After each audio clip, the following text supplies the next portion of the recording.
ఇంకోటి ఎమ్మెల్యే గారు పెద్దిహారం మండలం కోసం చేయకపోతే నేను ఆదోని నడి బొడ్డున రీలే నిరాధించేస్తా అని చెప్పినారు. 100% చెప్పినాడు సార్. అందరు విజువల్స్ ఉన్నాయి. మరి ఎందుకు చేయలేకపోయినారు సార్?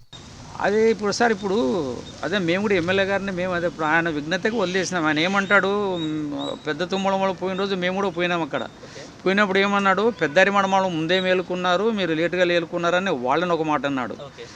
మేము మళ్ళీ ఆయనకు నిరాదీక్ష శిబిరంలో నేను డైరెక్ట్గా యూఎస్లో ఉన్నప్పుడు నేను ఫోన్లో మాట్లాడినా. పోలీసులు చెప్పినారు ఎమ్మెల్యే వచ్చేంత వరకు విరమించనంటే ఎమ్మెల్యేతో ఫోన్ చేయించినారు. నేను ఎమ్మెల్యేతో మాట్లాడినా, సార్ నేను చచ్చేంత వరకు అయితే పోను, నా ఆరోగ్యం క్షీణించిపోతే హాస్పిటల్కి పోయి అడ్మిట్ అయిన ఆరోగ్యం కాపాడుకుంటా, కానీ మీరు వచ్చేంత వరకు మేమైతే ఇక్కడ దీని కొనసాగిస్తామని చెప్పినాము. అదేవిధంగా కొనసాగించినాము. వచ్చిన తర్వాత ఆయన దగ్గర పోయినాము. పోతే కూడా ఆ రోజు సారు దాన్ని నేను చేయాలనుకున్నాను, నాకు మిగిలిన ఎమ్మెల్యేలు సహకరించలేదనేటువంటి మాట చెప్తున్నాడు సార్. కాకపోతే మళ్ళా అసెంబ్లీలో మళ్ళీ ఈ మాట ఎత్తినాడు, మళ్ళీ పెద్దాయడం మండలం చేయాలని చెప్పిన మాట. కానీ అక్కడ మాకు అర్థం కావడం లేదు, ఎందుకంటే మేము ఎమ్మెల్యేలుగా ఎన్నుకోబడలేదు కాబట్టి. కొంతమంది చెప్తున్నటువంటి వివాదాస్పదం ఏంటంటే ఎమ్మెల్యే గారు దీన్ని ప్రశ్న రూపంలో అడగడం లేదు, అసెంబ్లీలో 0 ఓవర్లు అడుగుతున్నారనే మాట అన్నారు. అది మాకు తెలియదు, అది ఎమ్మెల్యే గారే మీరు అడగాల. ఆయన 0 ఓవర్ అడిగినాడా లేకపోతే ప్రశ్న రూపంలో అడిగినాడా? ప్రశ్న రూపంలో అడిగితే ప్రభుత్వం ఖచ్చితంగా సమాధానం ఇస్తుందంట. 0 ఓవర్లు అడిగితే అది ఇవ్వచ్చు ఇవ్వకపోవచ్చు అనేటువంటి చెప్తున్నారు. మళ్ళీ ఎమ్మెల్యే గారు 0 ఓవర్లు అడిగినారా లేకపోతే ప్రశ్న రూపంగా అడిగినారా అనేటువంటిది మాకు ఇంతవరకు తెలియదు. ఆదోనిలో ఉన్న జగన్మోహన్ రెడ్డి వచ్చినప్పుడు నా పేరు ఆదినారాయణ రెడ్డి, నేను ఇంకెక్కడి నుంచి రెడ్డి అనేసి తీసుకుంటానని కూడా చెప్పారు. ఎందుకు, అది ఏం జరిగింది? ఇప్పుడు జగన్మోహన్ రెడ్డి గారు ఇక్కడ పర్యటనకు వచ్చినప్పుడు మేము అప్పుడు ఆర్సీసీ అనే సంస్థ ఉండింది, ఇప్పుడున్నటువంటి శ్రీకాంత్ రెడ్డి గారు కూడా ఉన్నారు. మేమంతా కూడా అన్ని నియోజకవర్గాల్లో కలిసి అందరి ఎమ్మెల్యేలకు కూడా ఇవ్వడం జరిగింది. అప్పుడు గుమ్మనూరు జయరాం గారికి, ఎర్రకోట కేశవరెడ్డి గారికి, ఇక్కడ సాయిప్రసాద్ రెడ్డి గారికి అందరికి కూడా ఇవ్వడం జరిగింది. ఇచ్చి మేము ఏమన్నామంటే జగన్ గారి దగ్గరికి మా వినతి పత్రిక అవకాశం ఉండని కోరినాము. అప్పుడు వాళ్ళు ఏమన్నారంటే అదే మామూలే ఇప్పుడు ఉన్నట్టు సరే చూస్తాం చేస్తామని చెప్పేసి అన్నారు. తీరా ఏం చేశారంటే ఉదయం నేను పోదామంటే ఉదయం నేను ఇంకా బనీన్తోనే ఉన్నాను, పొద్దునే పోలీసులు వచ్చేసి లేదు రెడ్డి ఎక్కడ పోయట్లేదని చెప్పేసి నన్ను హౌస్ అరెస్ట్ చేయడం జరిగింది. ఆ సందర్భంగా ఈ ఆర్సీసీ నాయకులంతా అరివాణం వచ్చి కూర్చున్నారు. జగన్మోహన్ రెడ్డి గారి ప్రోగ్రాం అంతా మేము టీవీలో చూసినాము. చూసిన తర్వాత నేను నెక్స్ట్ డే ప్రెస్ మీట్లో చెప్పడం జరిగింది. ఎందుకంటే ఇది ఇక్కడ జగన్ గారి ప్రభుత్వంలో మొత్తం కూడా రెడ్ల డామినేషనే ఉంది అనేటువంటిది కనబడతా ఉంది. కాబట్టి నేను ఒక రెడ్డిగా దాన్ని నేను చింతిస్తూ రెడ్డి పదాన్ని తొలగిస్తున్నాను అని చెప్పేసి ఆ రోజు ప్రకటన నిర్వహించారు. నేను ఆ విధంగా ఆల్రెడీ నేను అప్లై కూడా చేశాను, అది ప్రాసెస్లో ఉంది, జీవో చేయాలని చెప్పేసి. అప్పుడు రజనీకాంత్ రెడ్డి గారు ఎందుకన్నా ఆయన కూడా రెడ్డే కదా, ఎందుకు తీసేసుకుంటున్నాను, నాకు ఇష్టం లేదన్నా రెడ్డిగా పేరు పెట్టుకుంటే సిగ్గేస్తుంది నాకు అని చెప్పి నేను చాలామందికి చెప్పినా కూడా నన్ను ఇప్పుడు కొంతమంది గౌరవించి నన్ను మంచి ఆజ్ఞాడైనా సంబోధిస్తున్నారు, వాళ్ళకు స్పెషల్ థ్యాంక్స్. ఇంకో విషయం ఏమంటే మీరు ఇప్పుడు రాజకీయంలో కొనసాగాలనుకుంటున్నారా, అంటే ఏదైనా పార్టీకి వెళ్ళాలనుకుంటున్నారా సార్? రాజకీయంలో పార్టీలో వెంబడి పోవడానికి నాకైతే ఇష్టం సార్. ఉంటే చెప్తున్నా కాంగ్రెస్ పార్టీలో ఉన్నాను, ఉంటే దాంట్లో కొంతమంది కాంగ్రెస్ నేతలు కూడా మిమ్మల్ని పిలిచారంట కదా సార్ కాంగ్రెస్లోకి రండి అని. కాంగ్రెస్లో ఉన్నాను కదా, నేను ఉన్నాను కాంగ్రెస్లో ఉన్నాను, కాంగ్రెస్ పార్టీలోనే ఉన్నాను. నేను ఎప్పుడైతే 2004లో సాయి ప్రసాద్ గారి ఎన్నికల్లో నేను మధ్యలో గ్యాప్ తీసుకున్నాను, అప్పుడు చేయనప్పటి నుంచి కంటిన్యూ ఉన్నాడు. ఆయన వైఎస్ఆర్సీపీ పోయినా కూడా మేము కాంగ్రెస్లో కొనసాగుతున్నాను. మేము షర్మిల గారు వచ్చినప్పుడు కూడా మొన్న కూడా అడిగాము. మొన్న షర్మిల గారు ఇక్కడ వచ్చినప్పుడు టికెట్ వచ్చినప్పుడు కూడా అడగడం జరిగింది. అంటే షర్మిల మేడం చెప్పాము ఈ రకంగా ఉంది. ఒకటేమంటే నేను ఒక విషయం అడుగుతున్నాను సార్, రాహుల్ గాంధీ ఆదోనికి వచ్చాడు సార్. రాహుల్ గాంధీ ఆదోనికి వస్తే మాకు ఇంటర్వ్యూ ఇవ్వలేదు. ఆదోని పర్యటనకు వచ్చినప్పుడు మొత్తం భారత్ జోడో యాత్రలు వచ్చినప్పుడు మేము ఇంటర్వ్యూ కావాలడినాం. లేదంటే అక్కడే మేము బైపాస్ ఆడతామంటే లేదు కాదు ఇస్తాము అది అని చెప్పాం. కానీ ఇక్కడ ఆదోని శిబిరంలో అక్కడ అమరావతి రైతులకు ఇంటర్వ్యూ దొరికింది సార్. కావాలంటే చూడండి, అమరావతిలో రైతులు వచ్చి, ఎందుకంటే ఆంధ్రప్రదేశ్లో ఇక్కడే వచ్చింది, ఎక్కడ రాలేదు ఆయన. కాబట్టి ఆయనకు ఇంటర్వ్యూ ఇచ్చి మాకు అమరావతికి అన్యాయం జరుగుతుంది, అమరావతి మద్దతు తెలపాలని వాళ్ళు కోరినారు. కానీ ఈ ప్రాంతంలో రాయలసీమలో ఉన్నటువంటి వేదవతి కానివ్వండి, లేకపోతే ఆర్డీఎస్ కానీ, గుండ్రేవుల వీటి గురించి చెప్దామంటే మాకు ఇంటర్వ్యూ లేదు. అప్పుడు శ్రీకాంత్ చాలా ప్రయత్నం చేశాడు. అప్పుడు కేవీపీ రామచంద్ర గారు సాక్షాత్ మా దారాశ్రీ జిన్నింగ్ ఫ్యాక్టరీలో ఆయన ఆ రోజు బస కూడా చేశాడు. ఆయన కూడా అడిగినాం లాస్ట్లో, సారీ బ్రదర్ ఇప్పుడు ఇది protocol, it is impossible, you can't get appointment నవ్వు అని చెప్పాడు. సో రాయలసీమలో పర్యటిస్తే కూడా సర్కార్ వాళ్ళకి పెద్ద పీటేస్తే కాంగ్రెస్లో ఏమనాలని చెప్పేసి నేనైతే మొన్న ఎలక్షన్లో నోటాకు ప్రచారం చేశాను సార్. 24 ఎన్నికల్లో నేను నోటాకే ప్రచారం చేశాను. అదొక్క కారణంతో రాహుల్ గాంధీ గారి మీద మీరు అసంతృప్తి ఉన్నారా? ఆ కారణంతో కాదు సార్, ఆ కారణంతో కాంగ్రెస్ పార్టీని ప్రశ్నించినాను. కానీ రాహుల్ గాంధీ గారు ఇప్పుడు చేస్తున్నటువంటి నాకు ఎందుకంటే ఒకటి, నేను ఒక కాంగ్రెస్ పార్టీ ఇప్పుడు ఎప్పుడైతే బీజేపీకి ప్రత్యామ్నాయంగా ఖచ్చితంగా ఒక పార్టీ ఉన్నారంటే నేషనల్ పార్టీ, ఇప్పుడు కాంగ్రెస్ తప్ప ఇంకొకటి లేదు. ఇది కానీ ఆ కాంగ్రెస్ పార్టీ మధ్యప్రదేశ్లో జరిగినటువంటి దారుణం చూస్తారు. జ్యోతిరాదిత్య సింధియా కాసుకొని కూర్చున్నాడు. అతన్ని మినిస్టర్ చేయకుండా ఎవరినో చేసేసి ఆయన బయటికి పోయి ఆయన మినిస్టర్ తీసుకుపోయారు. అక్కడ సచిన్ పైలట్ ఉన్నాడు, ఆయన కూడా అట్లే కంటిన్యూ అవుతున్నాడు. మొన్న శశి థరూర్ మీద కూడా వీళ్ళు ఘాటు వ్యాఖ్యలు చేశారు. శశి థరూర్ గారు మన అది ఆపరేషన్ సింధూర్ అయిన తర్వాత ఆ టీంలో పోయినాడు. ఆయన పోతే ఈయన ఎట్లా పోతాడు ఆ టీంలో అని చెప్పేసి వీళ్ళు ప్రశ్నించినారు. కాబట్టి ఇప్పుడు శశి థరూర్ను ప్రశ్నిస్తున్నారు. ఇటువంటి వాళ్ళను పోగొట్టుకోవడం అనేటువంటిది చాలా పొరపాటు. కాబట్టి రాహుల్ గాంధీ గారి నిర్వాహకం కానీ సోనియా గాంధీ మేడం నిర్వాహకం కానీ ఇప్పుడు ఎట్లంటే లాస్ట్ కాంగ్రెస్ పార్టీ ఒక కుటుంబ పార్టీ అనేటువంటి ముద్ర వేయడానికి బీజేపీకి అనవసరంగా అవకాశం కల్పిస్తుంది. పార్టీ నాయకత్వం మారాలా. పార్టీ నాయకత్వం ఇప్పుడు ఖర్గేకి పోటీగా పెట్టాడు ఈయన, శశి థరూర్ పోటీ పెట్టాడు, మనది కాలేదు. మళ్ళీ రాజకీయ నేతలు ఏదైనా బలమైన పార్టీ తరపు నుంచి మిమ్మల్ని పోటీ చేయమంటే మీరు చేస్తారు, చేయరా? చేయండి సార్. రాజకీయాలు వద్దా? రాజకీయాలు వద్దని కదా సార్. ఎన్నికలలో ఏమైందంటే ఈ విషయంలో సార్ నన్ను పోటీ చేయమని చాలామంది అడిగిన రోజులు ఉన్నాయి. నేను మీకు చెప్పాలా, 1995లో 97లో నేను ఎంపీగా పోటీ చేశాను.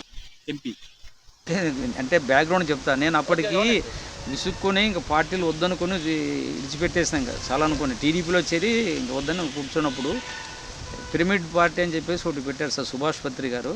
ఈ ఊర్లో టీజీ పాండురంగయ్య వాళ్ళంతా పెట్టి వచ్చినారు. మా ఊరికి వచ్చి ఇక్కడ వచ్చి మేము మా పార్టీ ఉంది, మా పార్టీ రిజిస్టర్ అయ్యింది, మా పార్టీ తరఫున పోటీ చేయాలంటే నేను ఎంపీగా పోటీ చేసి ఇక్కడ ఎమ్మెల్యేలుగా పోటీ చేస్తే మేము అప్పుడు పోటీ చేస్తాను. నాకు అప్పుడు 4200 ఓట్లు వచ్చినాయి. ఇప్పటికి కూడా కొడితే వస్తుంది అంటే ఓన్లీ 4200 ఓట్లు వచ్చినాయి సార్. ఎవరు వేయరు సార్ ఓట్లు వేయాలంటే డబ్బుతో కొనాల్సిందే.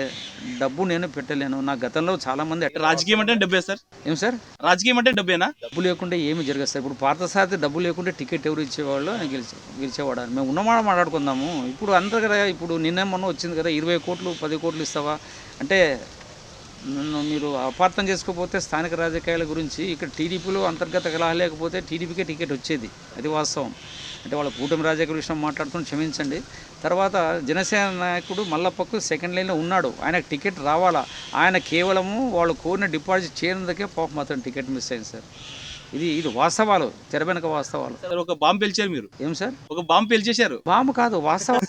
ఎప్పుడైతే తప్పుకున్నాడో ఇంకా బీజేపీ ఇంతకుముందు ఎంపీగా పోటీ చేసిన ఆయన అంటే మల్లప్ప గారికి అమౌంట్ ఇస్తేనే మీకు ఎమ్మెల్యే సీట్ ఇస్తామన్నారా? మల్లప్ప గారు డబ్బు లేకనే పోగొట్టుకున్నాడు సార్ టికెట్. జనసేన లేకుంటే కూటమిలో ఆయనకు వచ్చేది. ఎందుకంటే కళ్యాణ్ గారితో ఆయనకు చాలా సాన్నిహిత్యం ఉంది, అంత చొరవ ఉంది. అంటే ఇక్కడ స్థానిక రాజకీయం చెప్తున్నా. అంటే అంతర్గత కుమ్లాడతో టీడీపీ పోగొట్టుకున్నది. అది ఎవరు అనేది నేను చెప్పను, క్యాండిడేట్ ఎవరికి వచ్చేదో. కానీ వాళ్ళు 4 గ్రూపులు కావడంతోనే కూటమిగా నెక్స్ట్ జనసేనకు వచ్చింది. జనసేన మళ్ళీ ఇలా కావడంతో ఇంకా పార్థసారథికి వచ్చారు. మళ్ళీ పార్థసారథి గారు డబ్బు లేకుండా గెలిచారని చెప్పే ధైర్యం ఉందా నేను అడుగుతున్నాను. డబ్బులతోనే గెలిచాడు ఆయన. ఆయనే కాదు, ఎవరైనా డబ్బులతో గెలుస్తున్నారు సార్, అందరు డబ్బులతో తప్ప. కాబట్టి ఎన్నికలు డబ్బులతో ముడిపడిన సార్ అలాంటి వాళ్ళకి అవకాశం లేదు. చైనా కూడా హానరబుల్ డిఫ్యూట్ కూడా ఇవ్వరు సార్. హానరబుల్ డిఫ్యూట్ కూడా డిపాజిట్ కూడా రావు మాకు. అంటే కొంతమంది మీ గురించి విమర్శిస్తున్నారు ఏమనంటే ఆదినారాయణ రెడ్డి రాజకీయం చేయడం కోసమే పెద్ద మండలాన్ని అడ్డు పెట్టుకున్నారు అని. రాజకీయం చేయడానికి పెద్ద అడ్డు పెట్టుకున్నారు. నేను రాజకీయం కాదు, పెద్ద మండలం కోసమే పోరాడుతున్నా. అదే రాజకీయం కోసం ఆయన బలం పుంజుకోవడం కోసమే పెద్ద. లేదు లేదు లేదు అటువంటి నాకు ఆలోచన లేదు.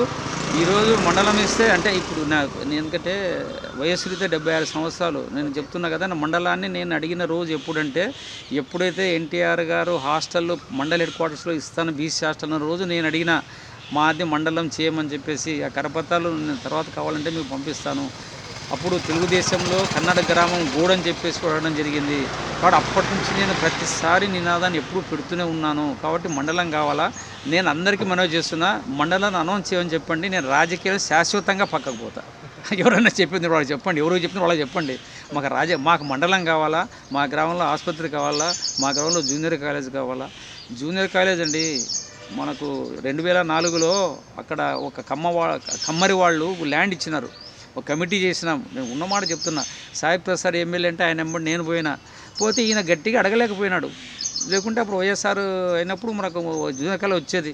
వచ్చింది ఈ పాటికి మా హరివాణం ఎక్కడికి ఉండదు అది, దాన్ని చెప్పకూడదు. అది దాన్ని కమిటీ వేసి ల్యాండ్ ప్రకృతి అంతా చేస్తే కూడా ఆ రోజు అంటే నేను అన్నీ మనసిప్పి మాట్లాడుతున్నా.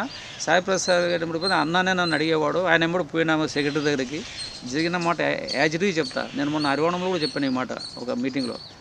సాయి ప్రసాద్ రెడ్డి గారు అడుగుతుంటే ఆయన సెక్రటరీ నన్ను క్వశ్చన్ వేశాడు, జూనియర్ కాదు అంటారయ్యా, తర్వాత స్ట్రెంగ్త్ రాదు అని అన్నాడు. నేను కొంచెం మొరటుగా మాట్లాడినా, సార్ పెళ్లి చేయకుండానే పిల్లలు కనలేదంటే ఎట్లయితే సార్ పెళ్లి చేయండి, చేసిన తర్వాత మా సామర్థ్యం చూపిస్తారు ఆయనకంటే అంటే ఇట్లా ఇచ్చి ఏమన్నా ఇట్లా మాట్లాడుతూ ఉన్నాడు మా ఎమ్మెల్యే గారు. అన్న నేను ఇట్లే మాట్లాడితే సాయి గారు అన్నాను. అంటే సాయి గారు ఎమ్మెల్యేగా ఉన్నప్పుడు నేను ఆయన ఎంబడి 5 ఏళ్ళు ఉన్నాను. ఆయనతో విభజించిన ఆయన కూడా ఒకటి చెప్తాను సార్, వీళ్ళందరూ కూడా ఏదో ఏ రకంగా కానీ మాలాంటి స్టేట్గా వాళ్ళకు అంత సపోర్ట్ ఇయ్యారు సార్. అంటే మీకు కూడా వరుసకు బంధువులు అంటే కదా సార్ సాయి రెడ్డి కూడా?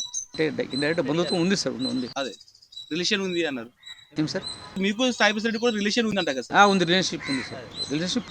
రిలేషన్షిప్ ఉంది, ఫ్రెండ్షిప్ ఉంది, అన్నీ ఉంది. ఆయన నాకు కొన్ని సందర్భాల్లో సాయం కూడా చేసినాడు, ఆర్థికంగా కూడా కొన్ని. అది కూడా చెప్తా నేను. అంటే నేను అన్నీ ఉన్నాయి అట్లా. అది వేరుగానే రాజకీయం దానికి సంబంధం. నేను అట్లా సంబంధాలు బంధుత్వాలు పెట్టుకుని రాజకీయం ఎప్పుడు చేయలేదు సార్, చేయలేదు, చేయను కూడా నేను. సార్ కుటుంబ నాయకుడు అయినటువంటి ఇప్పుడు గురుబ చైర్మన్ దేవేంద్రబాబు గౌడ్ గారు ఉన్నారు.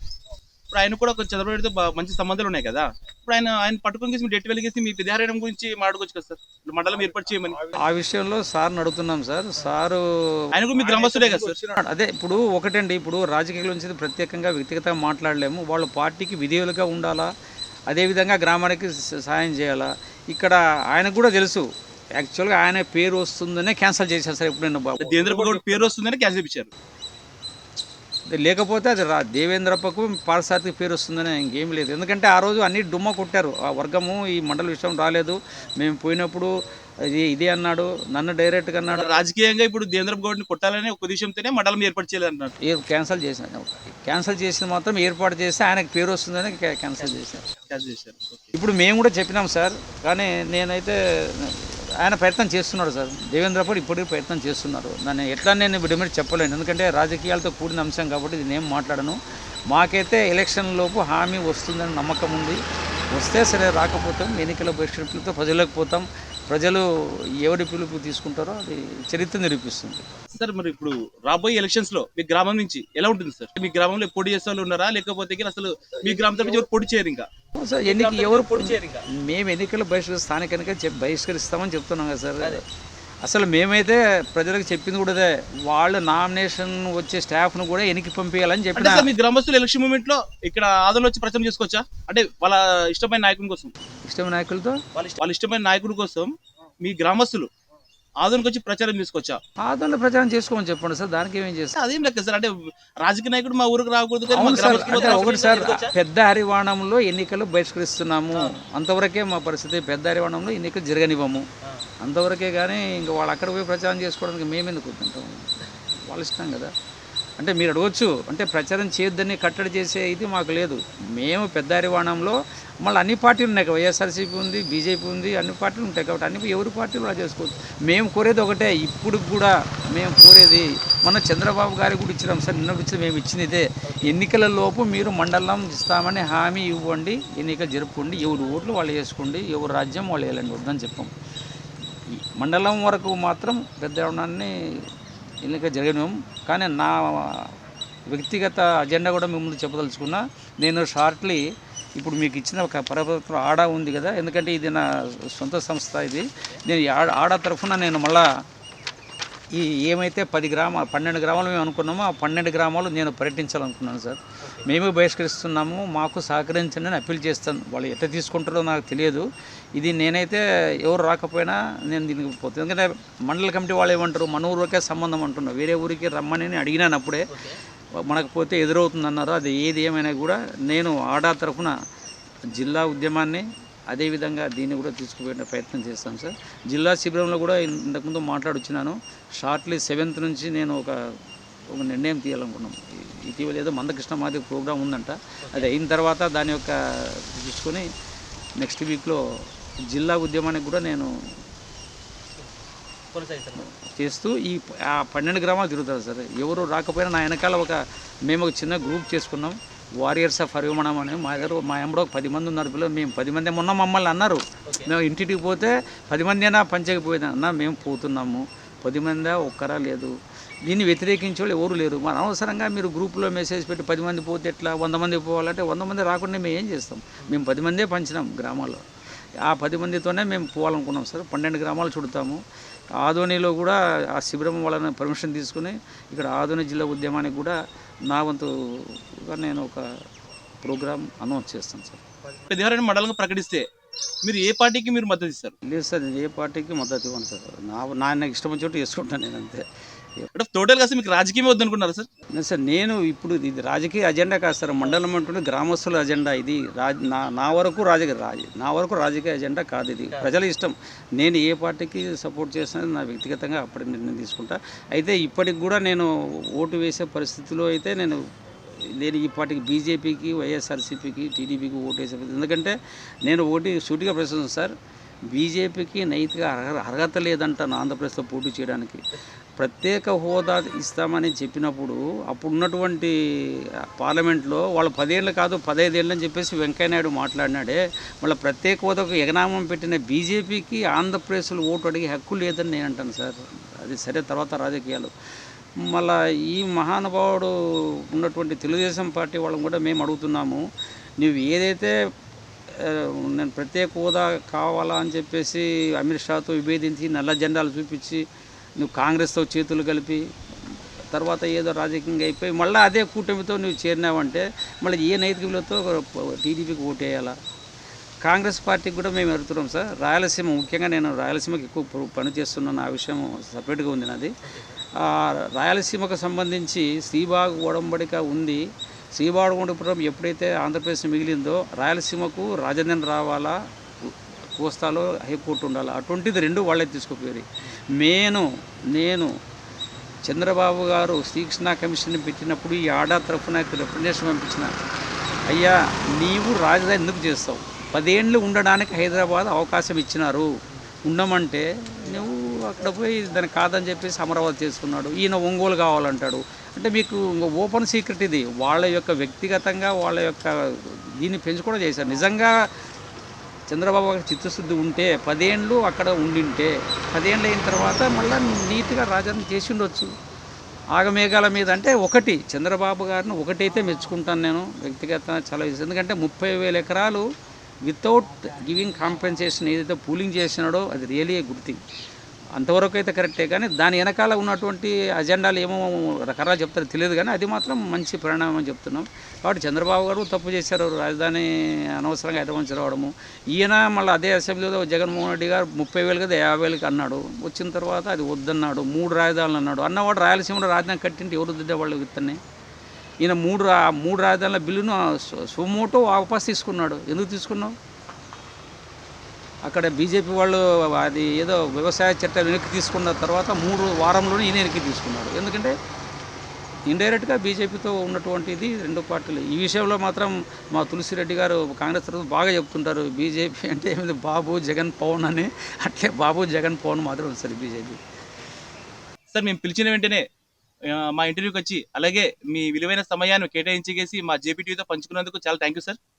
వెల్కమ్ సార్, ధన్యవాదాలు. చూశారు కదండి, పెద్దారెడ్డి ఎందుకు మండలం కాలేదనేది ఆదినారాయణ గారు చాలా చక్కగా అయితే చెప్పారు. ఇంకా ఇలాంటి మంచి ఇంటర్వ్యూ కోసం చూస్తూనే ఉండండి జేపీటీవీ.